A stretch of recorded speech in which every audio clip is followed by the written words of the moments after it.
जी हाँ साथियों, एक बार फिर से मैं अपने इस यूट्यूब परिवार रोहित सर बायोलॉजी में आप सभी का स्वागत करते हैं। आज हम आप लोगों को बताएंगे जंतुओं में श्वसन। आपको पता है कि इस वातावरण में बहुत सारे जंतु हैं। कुछ एक कोशिकीय हैं, कुछ बहुकोशिकीय हैं। कहने का मतलब कुछ निम्न वर्ग के जंतु हैं, कुछ उच्च वर्ग के जंतु हैं। तो इन जंतुओं में किस प्रकार का श्वसन होता है, उच्च वर्ग में कैसे श्वसन होता है, निम्न वर्ग में कैसे श्वसन होता है, तो आप लोग लास्ट तक देखिएगा। ठीक है, नए हो तो सब्सक्राइब कर दीजिए, चैनल को लाइक कर दीजिए और शेयर कर दीजिए ताकि आपके और मित्र दोस्त इसको देख सके। देखिए, कम समय में हम अधिक बताना चाहते हैं और आपको पूरी जानकारी देना चाहते हैं, तो आप लोग वीडियो लास्ट तक देखिएगा। चलिए, कमेंट करिएगा लास्ट में समझ में आया कि नहीं। जंतुओं में श्वसन, सबसे पहले आप जानते हैं कि वातावरण में, ठीक है ना, वातावरण में, कहाँ पे, वातावरण में बहुत सारे जंतु होते हैं। कहने का मतलब कुछ जो होता है जंतु, कुछ एक कोशिकीय होता है और कुछ जो होता है बहुकोशिकीय होता है। यानी वातावरण में कुछ जंतु एक कोशिकीय होते हैं और कुछ जो होते हैं बहुकोशिकीय होते हैं। कहने का मतलब कुछ का शरीर एक कोशिका से मिलकर बना होता है। कितने कोशिका से? एक कोशिका से मिलकर बना होता है। और कुछ जंतुओं का शरीर बहुत कोशिका से मिलकर बना होता है। यानी इस कुछ को यूनिसेलुलर और कुछ को मल्टी सेलुलर कहते हैं। जो एक कोशिका से मिलकर बना होता है उसे एक कोशिकीय जीव कहते हैं, और जो बहुत सारे कोशिकाओं से मिलकर बना उसे बहुकोशिकीय कहते हैं। अर्थात एक कोशिकीय और बहुकोशिकीय दोनों प्राणियों में श्वसन कैसे होता है, चलिए देखिए। सबसे पहले एक कोशिकीय की बात करें तो एक कोशिकीय में कोशिका, यानी आप जानते हैं कोशिका बहुत छोटा होता है जिन्हें सूक्ष्मदर्शी की सहायता से देखा जाता है। ठीक है ना, कोशिका को कैसे देखा जाता है? सूक्ष्मदर्शी की सहायता से। तो जो एक कोशिकीय जीव होते हैं, यानी बहुत ही छोटे जीव होते हैं, उनमें जो श्वसन होता है वो होता है कोशिकीय श्वसन होता है। कौन श्वसन होता है? कोशिकीय श्वसन होता है, जिसे हम पिछले वीडियो में बताएं, वहाँ पर के जाकर के देख सकते हैं।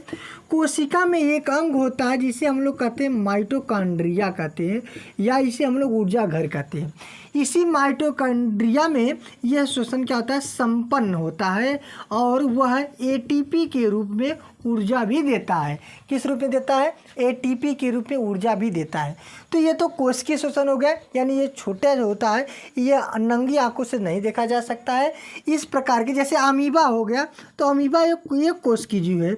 इनमें जो श्वसन होता है वो माइटोकॉन्ड्रिया में होता है, जहाँ पे एटीपी के रूप में ऊर्जा प्राप्त होती है। अब हम कुछ बहुकोशिकीय जीव के बारे में बात करते हैं। ठीक है ना, कुछ बहुकोशिकीय जीवों के बारे में बात करते हैं।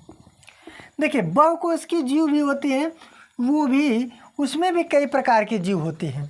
ठीक है, जैसे जो बहुकोशिकीय जीव होते हैं, बहुकोशिकीय जीव होते हैं, ये भी कई प्रकार के होते हैं। कहने का मतलब ये भी कई प्रकार या कई स्थानों पे पाए जाते हैं। जैसे कुछ जलीय होते हैं और कुछ क्या होते हैं? स्थलीय होते हैं। क्या होते हैं? स्थलीय। कहने का मतलब कुछ जल में पाए जाते हैं, ठीक ना, जल में पाए जाते हैं, और कुछ जो होता है स्थल पर पाए जाते हैं, स्थल पर पाए जाते हैं। यानी कि जो बहुकोशिकीय जीव होते हैं तो ये कुछ जल में पाए जाते हैं, कुछ स्थल में पाए जाते हैं। अब देखिए, जो जल में पाए जाते हैं और जो स्थल में पाए जाते हैं, उनमें भी श्वसन कई प्रकार का होता है।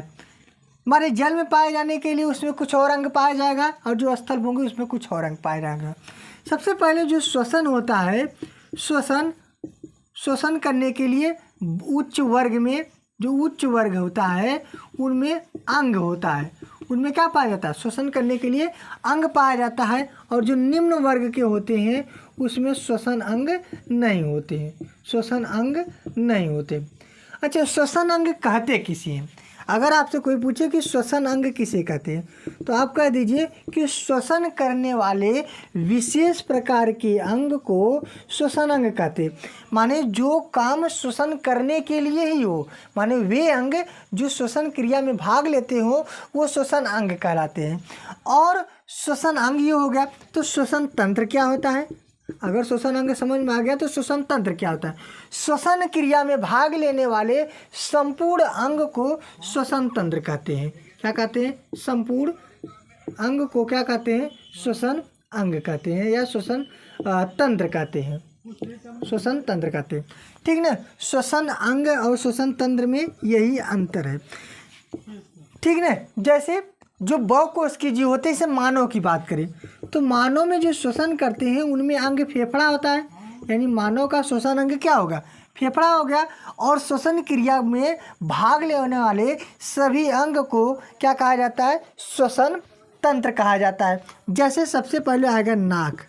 क्या आएगा? नाक आएगा। उसके बाद ग्रसनी आएगी, ग्रसनी आएगा। फिर वायु नाल आएगा। क्या आएगा? वायु नाल आएगा। फिर श्वास नली आएगा, श्वास नली आएगा। और क्या आएगा? फेफड़ा। क्या आएगा? फेफड़ा। यानी कि श्वसन करने के लिए इतने अंगों की आवश्यकता हो गई, ये पूरा मिलकर के एक ठो तंत्र बन गया। क्या बन गया? तंत्र। जैसे आपने कोशिका वाले चैप्टर में पढ़ाए हैं कि कोशिका बन के कोशिका जो होते हैं वो मिल करके ऊतक बनाते हैं, ऊतक जो हो गया वो अंग बनाते हैं, और कई अंग मिल करके श्वसन अंग बनाते हैं। जैसे पाचन करने वाले अंग को पाचन अंग कहते हैं, और पाचन तंत्र में भाग लेने वाले या पाचन क्रिया में भाग लेने वाले सभी अंगों को पाचन तंत्र कहते हैं। तंत्रिका माने हड्डी के निर्माण में या हड्डियों के समूह को तंत्रिका तंत्र कहते हैं। पाचन वाले अंगों को पाचन तंत्र कहते हैं। श्वसन वाले अंगों को श्वसन तंत्र कहते हैं। परिसंचरण वाले अंगों को परिसंचरण तंत्र कहते हैं। ठीक है ना। एक रहेगा तो अंग रहेंगे, कई मिल जाएंगे तो तंत्र बन जाएंगे। वैसे आपको पता होगा कि उच्च वर्ग के प्राणियों में श्वसन अंग पाया जाता है। और श्वसन अंग क्या होता है? श्वसन क्रिया में भाग लेने वाले अंगों को श्वसन अंग कहते हैं, और श्वसन क्रिया में भाग लेने वाले संपूर्ण अंगों को श्वसन तंत्र कहा जाता है। एग्जाम्पल स्वरूप आपको समझिएगा। अच्छा, कोई पूछे कि श्वसन गैस क्या है, तो श्वसन क्रिया में भाग लेने वाले गैस को श्वसन गैस कहते हैं। जैसे मानव में श्वसन गैस क्या है? तो O2 और CO2। श्वसन अंग क्या है? फेफड़ा। श्वसन तंत्र क्या है? नाक है, ग्रसनी है, वायुनाल है, श्वास नली है और फेफड़ा है। ठीक है ना। ये बात तो समझ में आ गया। चलिए अब आपको बताएंगे जलीय प्राणियों में श्वसन कैसे होता है, क्योंकि बहुकोशिकीय में कुछ जल पे रहते हैं, कुछ स्थल में रहते हैं। तो आपको आगे बताएंगे कि जलीय प्राणियों में श्वसन कैसे होता है, फिर इसके बाद बताएंगे स्थलीय प्राणियों में श्वसन कैसे होता है। चलिए,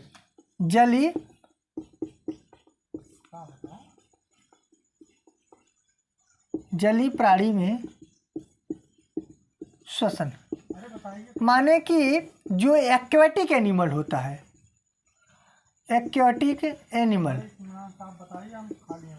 माने कि जो जल में भाग लेने वाले, यानी कि जो जल में पाए जाते हैं, उनमें श्वसन कैसे होते हैं। देखिए, सबसे पहले जो प्राणी जल में होगा, जैसे ये आपका कोई पोखरा है, ये पोखरा, ये सब जल भरा है, तो इसमें जो प्राणी जो जल में होते हैं, जैसे मछलियाँ ही होती है, तो मछलियाँ ये जल में है, तो मछलियाँ में क्या होगा? मछलियों में क्या होगा?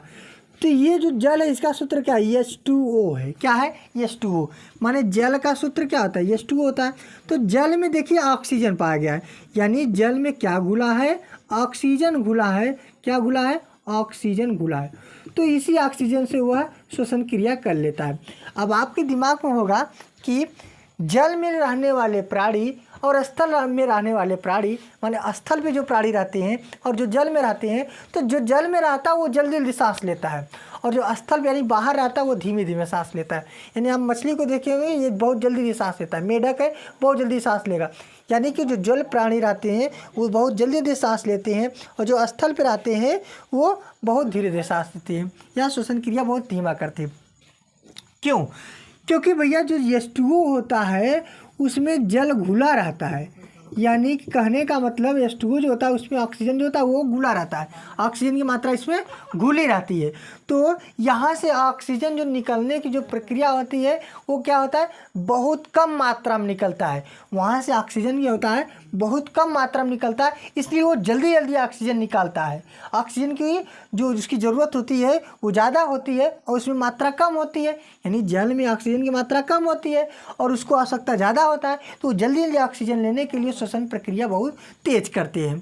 कहने का मतलब कि जो जलीय प्राणी होते हैं जल में घुले हुए ऑक्सीजन से श्वसन क्रिया करते हैं, और वो इसलिए तेज श्वसन करते हैं, जल्दी जल्दी श्वसन करते हैं क्योंकि जल में घुले हुए ऑक्सीजन की मात्रा कम होती है और उनको ऑक्सीजन की आवश्यकता अधिक होती है, जिसके कारण वो अधिक तेज करने से वो ऑक्सीजन को निकाल लेता है। यही अगर बात करें कि जो स्थल पर रहते हैं प्राणी, यानी स्थलीय जो प्राणी होते हैं, आपको पता है कि वायुमंडल यानी वातावरण में रहते हैं, तो वातावरण में जो गैस है ऑक्सीजन इसकी मात्रा अधिक है, ये आराम से बिना किसी दिक्कत के वो क्या करते हैं, ऑक्सीजन को एब्जॉर्ब करते हैं, वो अपनी श्वसन क्रिया पूरा कर लेते हैं। लेकिन जो जल में प्राणी रहते हैं वो क्या करते हैं, वहाँ पे ऑक्सीजन की मात्रा कम होती है, वो जल्दी जल्दी ऑक्सीजन को निकालते हैं, जिसके कारण उन्हें तेज श्वसन करना पड़ता है।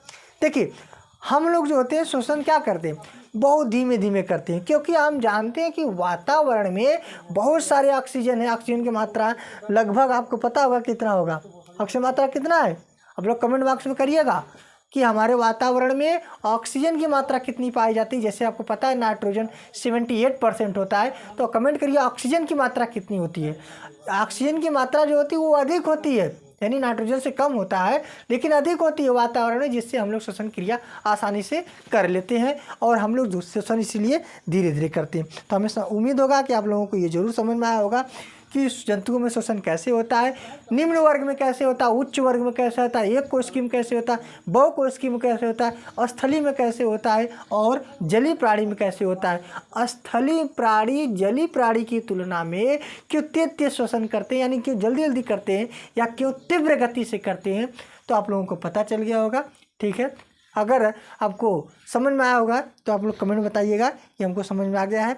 ठीक है, नहीं आया होगा तो भी बताइएगा, क्योंकि इसको हम फिर से रिपीट कर देंगे, क्योंकि आपको आना ही चाहिए चाहे जैसी। ठीक है, नए हो तो सब्सक्राइब करिएगा, सब्सक्राइब करना, शेयर करना, लाइक करना तो मत भूलिएगा। ठीक है, चलिए अच्छे, अब अगले वीडियो में मिलते हैं, तब तक के लिए नमस्कार, धन्यवाद।